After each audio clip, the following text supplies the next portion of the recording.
안녕하세요, 따사입니다. 오늘 살펴볼 독재자는 인류 역사상 최악의 독재자 중 하나로 꼽히는 인물, 바로 소비에트 연합, 소련의 독재자 스탈린입니다. 스탈린은 소련을 초강대국의 지위에 올려놓은 지도자이자 피해 숙청으로 불리는 대숙청으로 공포 정치를 한 독재자인데요. 스탈린이 워낙 유명한 인물임에도 불구하고 OTT를 통해 볼 수 있는 스탈린에 대한 다큐멘터리 영화는 거의 없더라고요. 어렵게 찾은 오늘의 다큐멘터리 영화는 피해 숙청 시기 수용소로 끌려갔던 여성 생존자들의 이야기를 담은 굴라크 수용소의 여인들입니다.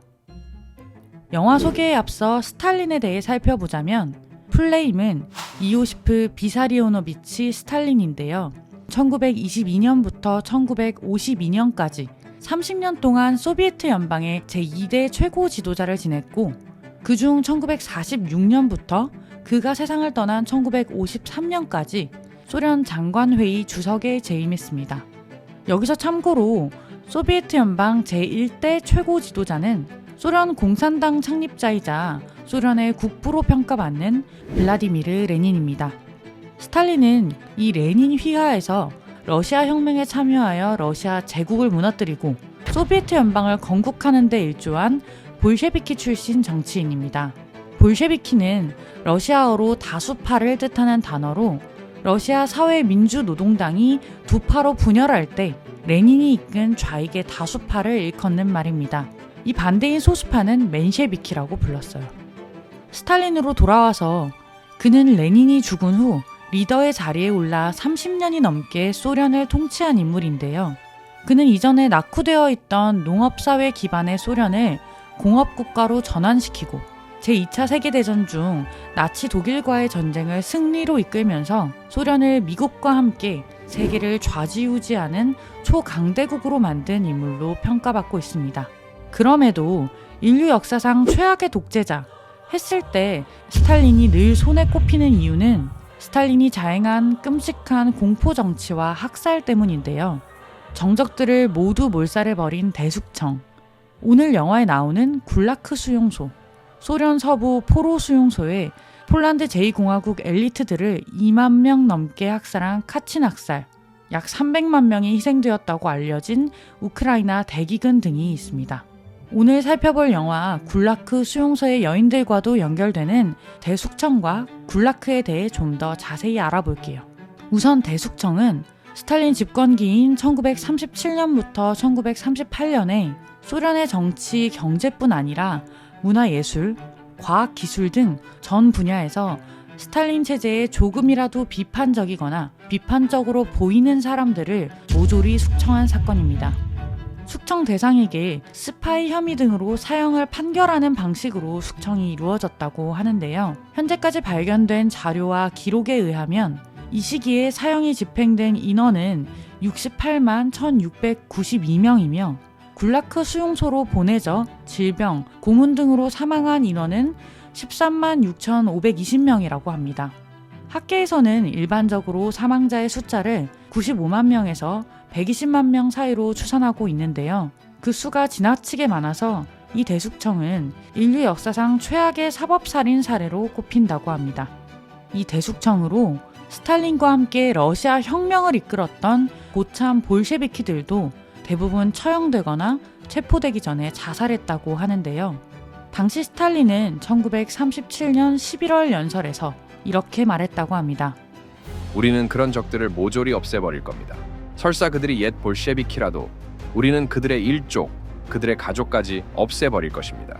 우리는 생각과 행동으로, 그렇습니다. 생각만으로도 우리 사회주의 국가의 통일을 해치는 자는 모두 가차없이 처단할 것입니다. 자신과 함께한 혁명 동지이자 정적들을 모두 제거한 스탈린은 절대 권력을 쥐게 되었는데요. 이 피바람은 당과 행정부의 간부들에 이어 자신을 반대하는 학계와 언론, 문화예술계 등으로도 퍼져나갔고 결국 민간인을 포함한 온 사회로 뻗쳐나갔습니다. 이로 인해 오랜 시간 스탈린의 공포 정치가 소련을 뒤덮었죠. 여기서 언급된 이 굴라크는 좀 더 긴 역사를 갖는데요. 굴라크는 국가보안국의 한 지국으로 처음에는 범죄자들의 강제 노동과 수용, 구금과 관련된 일을 담당하던 기관을 부르는 말이었습니다. 하지만 그 악명이 높아지면서 오늘날에는 일반적으로 강제 노동의 대명사로 쓰이고 있죠. 그리고 굴라크 시스템이라는 말은 이 굴라크에서 자행된 비윤리적이고 폭력적이며 부당했던 모든 일들을 일컫는 말이라고 합니다. 북한의 정치범 수용소와 노동 교화소들도 이 소련의 굴라크를 모방해 만들어진 것으로 알려져 있습니다. 굴라크는 스탈린 통치 기간에 만들어진 것이 아닌데요. 과거 러시아 제국 시절 정부는 시베리아를 개척하기 위해 정치범들을 시베리아로 보내 건설, 벌목 등과 같은 중노동을 시켰는데요. 이 시베리아 유형이라는 형벌에서 영향을 받아 굴라크가 만들어진 것이라고 볼 수 있습니다. 실제 굴라크는 앞서 얘기했던 러시아 혁명 이후 혁명을 일으킨 이들의 파벌 싸움으로 일어난 러시아 내전 때부터 본격적으로 운영되기 시작했습니다.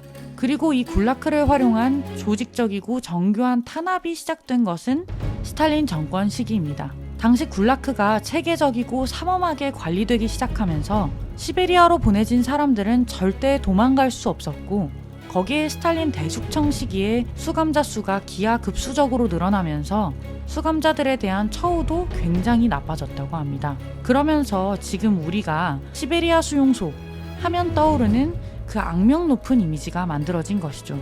굴라크에 끌려간 사람은 앞서 이야기했던 정치범만 있었던 것은 아니고, 정치범으로 낙인 찍혀 끌려온 평범한 시민부터 정치범의 가족, 전쟁 포로, 외국인 등 다양했다고 합니다. 굴라크는 걸린 목적이 학살이 아닌 노동력 착취였다는 점에서 나치의 유대인 수용소와는 다르지만 추운 기후와 열악한 환경 때문에 북한의 정치범 수용소 못지않은 최악의 수용소 중 하나로 꼽힙니다. 형기를 마치고 굴라크에서 벗어난 사람들도 있었지만 끌려간 사람들 중 상당수는 굴라크에서 죽었다고 합니다. 소련이 해체된 뒤 수많은 기밀 문서들이 공개되었지만 이 굴라크에 대한 문서와 기록은 아주 부족했다고 합니다.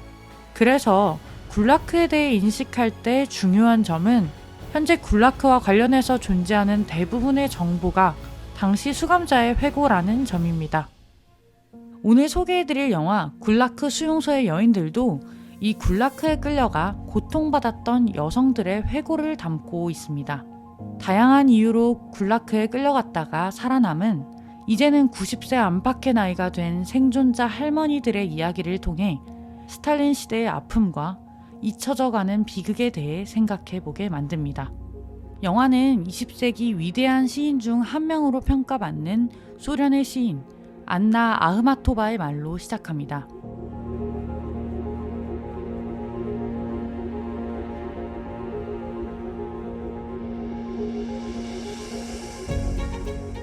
그리고 스탈린을 추종하는 국민들과 굴라크 희생자를 기리는 이름 돌려주기 행사를 함께 비춥니다.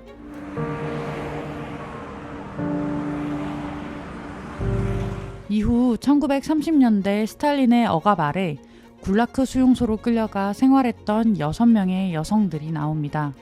가족, 체포와 수감, 죄수 이송, 수용소, 추방, 유산, 이렇게 6개의 챕터로 구분되어 생존자들이 당시를 회상하고 또 현재 어떤 트라우마 속에서 살아가고 있는지 보여줍니다. 베라에케르, 그녀는 미국에서 유학 후 강의를 하던 아버지가 사회주의 건설에 힘을 보태기 위해 소련으로 돌아오게 되면서 소련에 온 19살 소녀였습니다. 갑작스럽게 스파이 혐의로 체포된 아버지는 가족을 볼모로 한 협박에 이를 인정하고 처형당했고 어머니도 체포되었습니다. 당시 음악가를 꿈꾸며 피아노를 치던 베라는 전쟁이 시작된 날 파티를 열어 파시스트 찬가를 연주했다는 거짓 혐의로 체포되어 굴라크로 끌려갔는데요. 베라뿐 아니라 영화에 나오는 생존자들은 다양한 사연으로 굴라크에 끌려가 고통스러운 시간을 보냈습니다. 생존자들의 인터뷰에서 정말 있었던 일이에요 라는 말이 자주 나옵니다. 영화에서는 유일하게 보존된 굴라크 페름 36 박물관이 나오는데요. 굴라크에 대한 흔적은 거의 사라지고 살아남은 이들의 목소리만 남은 지금 그들의 회고가 스스로 계속해서 진짜라고 주장해야만 하는 증언이 된 것 같아 마음에 걸렸습니다. 굴라크에서 돌아온 후 굴라크에서의 생활을 세계에 알린 작가 솔제니친의 조수로 일하며 힘이 남아있는 한 그를 도울 거라는 나제지다 레비스카야. 자신의 과거를 잊지 않기 위해 수용소에서 쓰던 것과 같은 그릇을 계속해서 쓰고 굴라크에서 죽은 이들을 찾는데 남은 삶을 헌신한 페크라 안드레예바, 그리고 그들을 기억하기 위해 함께하는 이들이 모인 이름 돌려주기 행사. 영화는 마지막에도 이렇게 스탈린 시대의 비극을 기억하려는 이들과 스탈린을 존경하고 기리는 이들을 나란히 보여줍니다.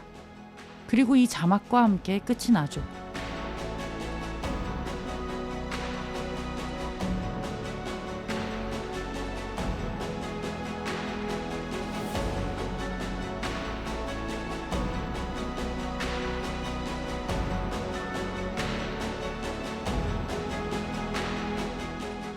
이번 다큐멘터리 영화 굴라크 수용소의 여인들은 1시간이 채 되지 않는 짧은 영화로 굴라크에 대한 인터뷰를 중심으로 흘러가는데요. 이 스탈린이라는 독재자를 제대로 알기 위해서 이 영화뿐 아니라 몇 가지 컨텐츠를 함께 얘기해 볼게요. 넷플릭스에 폭군이 되는 법이라는 시리즈가 있는데요. 이 시리즈는 히틀러를 시작으로 후세인, 스탈린 등 여러 폭군들이 어떻게 권력을 장악하고 또 유지했는지를 알려줍니다. 그중 4회 진실을 통제하라 편을 보면 스탈린이 어떻게 진실을 통제하고 권력을 장악했는지 알 수 있습니다. 스탈린은 뉴욕타임즈 모스크바 특파원 월터 듀런티를 매수하여 언론을 통제하였는데요. 이로 인해 소련의 비참한 현실은 소련 내에도 세계에도 전혀 전해지지 않았죠.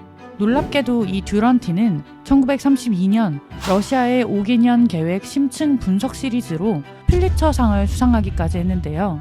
이후 2003년에 와서야 필리처상 측이 듀런티가 저지른 오류를 인정했는데 필리처상을 취소하지는 않았다고 합니다. 또 스탈린은 정권에 대한 충성심을 고취시키기 위해 파블리크 모조로프라는 민족 영웅 일화를 소련에 전파했는데요. 이 파블리크는 반소련 활동을 한 자신의 아버지를 고발하여 죽게 만든 소년으로 그의 이야기는 정권에 대한 충성심으로 칭송받으며 소련 어린이들의 본보기가 되었다고 합니다. 그 외에도 스탈린 정권은 과학을 부패시켜 그 신뢰도를 떨어뜨리는 등 다양한 방법으로 진실을 파괴하고 국민들을 거짓으로 선동하고 세뇌시켜 자신의 절대 권력을 30년간 지켜냈습니다. 그리고 오늘의 영화 굴라크 수용소의 여인들에 나오는 것과 같이 지금까지도 러시아에서 가장 존경받는 지도자로 남아있죠.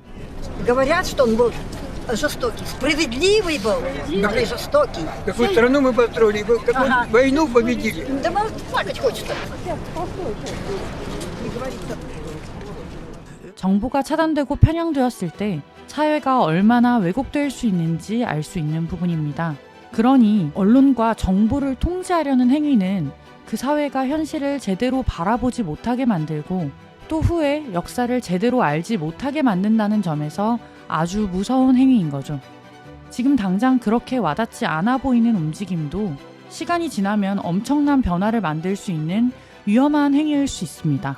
이를 놓쳤을 때 사회가 얼마나 무서워질 수 있는지는 소련의 역사를 이어왔다고도 볼 수 있는 러시아를 보면서 알 수 있는데요.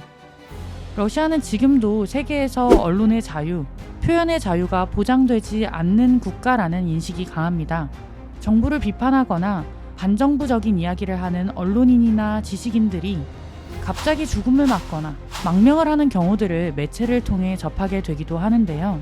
나중에 다뤄보고 싶은 다큐멘터리 영화 이카로스는 러시아 국가대표팀 도핑 스캔들을 다루고 있는데요.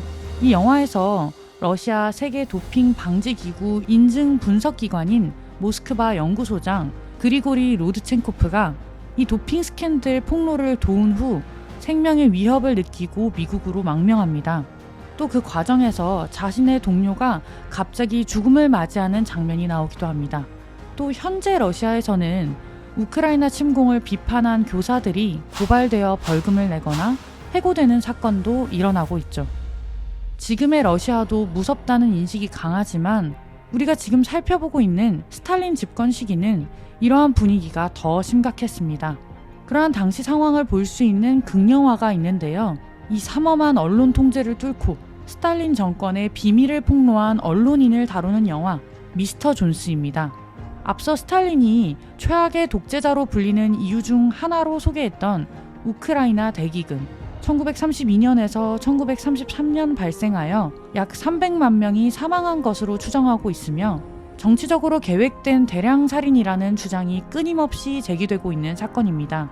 이는 홀로도모르라고 부르며 이 홀로도모르는 기아를 통한 대량 살인이라는 뜻을 갖고 있는데요. 이 미스터 존스라는 영화가 이 홀로도모르를 서방에 처음으로 알린 영국 언론인 가레스 존스를 다루고 있습니다.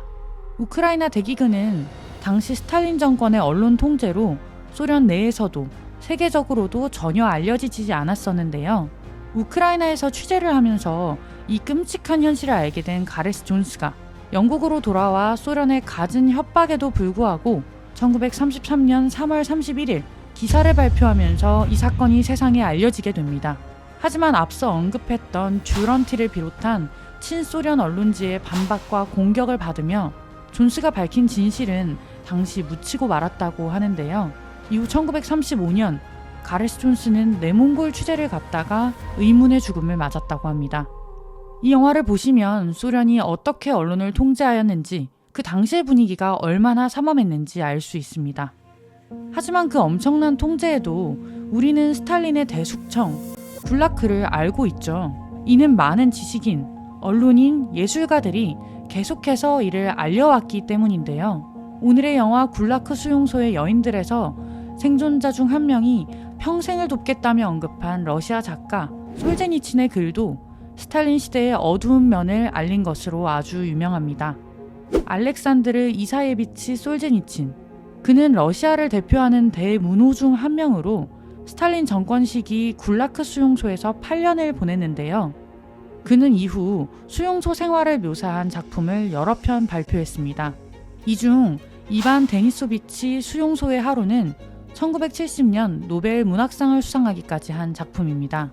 그는 탄압과 망명의 삶을 살면서 수용소 군도라는 역작을 쓰기도 했습니다.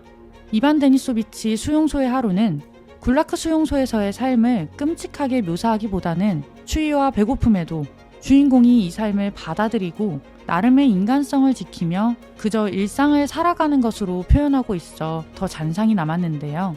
제가 개인적으로 크게 남았던 마지막 부분을 살짝 읽어드릴게요. 오늘 하루는 그에게 아주 운이 좋은 날이었다. 영창에 들어가지도 않았고 사회주의 생활단지로 작업을 나가지도 않았으며 점심때는 죽 한 그릇을 속여 더 먹었다. 그리고 반장이 작업량 조정을 잘해서 오후에는 즐거운 마음으로 벽돌 쌓기도 했다. 눈앞이 캄캄한 그런 날이 아니었고 거의 행복하다고 할 수 있는 그런 날이었다. 이반 데니소비치 수용소의 하루는 오늘의 영화 굴라크 수용소의 여인들과 함께 읽어보시는 걸 추천드릴게요. 이뿐 아니라 조지 오웰의 동물농장도 소련 공산주의 정권의 독재와 부패를 잘 보여준 작품이죠. 동물들을 탄압하던 농장의 주인을 쫓아내고 함께 잘 사는 세상을 꿈꿨지만 결국 그 안에서도 계급이 만들어지고 탄압과 착취, 희생자가 나오는 것을 보며 스탈린과 대숙청, 굴라크가 연결되어 보여 오싹했는데요. 앞서 소개해드린 영화 미스터 존스에도 조지 오웰이 등장합니다. 소련의 비참한 현실과 동물농장의 내용 일부를 낭독하는 조지 오웰의 목소리가 어우러지는 장면은 상당히 인상적이었어요. 이처럼 글과 영상 등으로 통제된 사회에서도 진실은 전달되어 왔는데요. 오늘의 영화 굴라크 수용소의 여인들도 기록이 거의 존재하지 않는 굴라크의 현실을 전하는 아주 귀중한 자료라고 할 수 있습니다. 이 영화를 만든 마리안나 야롭스카야는 학창시절 솔제니친의 이반 데니소비치의 하루를 읽고 당혹감을 느꼈다고 하는데요. 그녀는 많은 자료를 접하면서 굴라크에서의 끔찍한 삶에 대해 알게 되었고 그 자료가 턱없이 부족하다는 것에 충격을 받았는데요. 특히 굴라크와 관련된 영상 자료들은 거의 전무했다고 합니다. 그래서 영화에 나오는 당시 수용소의 모습을 보여주는 영상들은 대부분 당시의 선전용 영상에서 발췌한 것이라고 합니다. 그녀는 굴라크 생존 여성에 초점을 맞춘 이유에 대해 이렇게 이야기했는데요. 첫째로 여성들이 수명이 더 길기 때문이에요. 남성 생존자들은 거의 다 사망했거든요. 그나마 영화 속에 등장한 6분의 할머님들 중 3분은 현재 돌아가신 상태고 2분은 말을 계속 할 수 없을 정도로 건강이 나빠지셨어요. 둘째로 우리가 굴라크에 대해 그나마 알고 있는 거의 모든 정보는 남성들이 써내려간 정보라는 거예요. 솔제니친이 쓴 굴라크 반도처럼 말이죠. 하지만 수용소에 갇힌 인원 중 4분의 1이 여성이었고 수용소의 여성들은 노예 중에 노예라고 불렸을 정도로 상상할 수 없을 정도의 힘든 상황을 겪었다고 해요. 마지막으로 여성들은 구체적인 고문의 잔혹성보다 가족과의 헤어짐, 그로 인한 상실의 경험과 그때 느낀 감정 등을 더 크게 기억하더라고요. 인터뷰에서도 보이듯 그들은 대부분 감정적인 트라우마에 대해 이야기하죠. 그런 게 다른 점이었어요. 이 인터뷰는 2019년 진행된 것으로 현재 영화 속 할머니들이 얼마나 살아계실지는 알 수 없는 상황입니다. 생존자의 기억에만 의존해야 한다는 점과 또 그 중에서도 가장 약자였을 여성들에게 초점을 맞추고 있는 이 굴라크 수용소의 여인들을 보며 저는 우리의 위안부 할머니들이 떠올랐습니다. 많은 할머니분들께서 용기 내어 당시 상황을 증언해 주셨고 이로 인해 이 비극이 세상에 드러났죠. 그리고 우리는 얼마 남지 않은 할머니들이 세상을 떠나시기 전에 제대로 된 사과를 받기를 바라고 있습니다. 강자들에 의해 감춰진 기록과 이제는 얼마 남지 않은 살아있는 증인들, 그리고 그들의 간절한 증언. Никто. Петр Федорович, 39 лет, инструктор-механик, расстрелян 5 апреля 1938 года. Лебедев Дмитрий Александрович, 66 лет, расстрелян 27 ноября 1937 года. 영화에 나오는 이름 돌려주기 행사를 보면서 또 위안부 할머니들을 위한 수요 집회를 보면서 많은 피해자들이 하는 말이 떠오릅니다. 우리를 잊지 말아주세요. 잊혀지는 것이 가장 두렵다는 말을 우리는 많은 곳에서 들을 수 있습니다. 타인에게 잊혀지고 당사자가 사라지면 그 비극이 세상에 없던 것이 되어버리는 것일까봐 많은 사람들이 계속해서 잊지 말아달라고 외치고 또 우리는 잊지 않겠다고 약속하죠. 이러한 간절함을 전하는 기록들은 그 자체로 큰 의미를 갖습니다. 오늘의 영화 굴라크 수용소의 여인들 또한 그렇습니다. 더 늦기 전에 어떠한 방식으로든 그 기억들을 기록으로 남겨놓고 또 이를 여러 사람의 기억에 남기는 것, 이것이 이러한 영화들의 힘이 아닐까 하는 생각이 듭니다.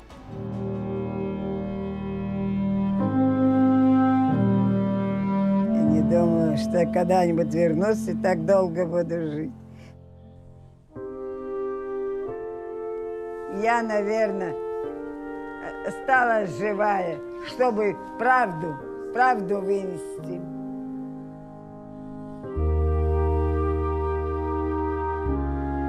Я только сейчас вот одна из ребят, кто осталась, одна, живу-то, из высланных-то, никого нету, ни одного человека.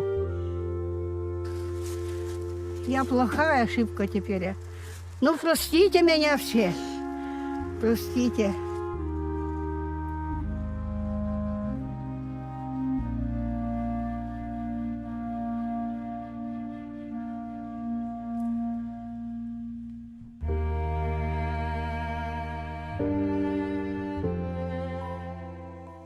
(2023년 8월 14일) 기준 위안부 피해자 할머니는 9명 남았다고 합니다. 그리고 8월 14일은 일본군 위안부 피해자 기림의 날이죠. 러시아에서 가장 존경받는 지도자의 잔인했던 이면을 비추고 그 아픔을 기억하고 있는 이들이 아직 세상에 있음에 감사하게 되는 영화. 그리고 우리도 우리의 아픔을 기억하고 있는 이들을 다시 한번 기억하게 만드는 영화. 오늘의 다큐멘터리 영화 굴라크 수용소의 여인들이었습니다. 굴라크 수용소의 여인들은 왓챠, D박스에서 보실 수 있습니다. 또 다른 독재자의 이야기가 궁금하시다면 취미로 다큐를 구독해주세요.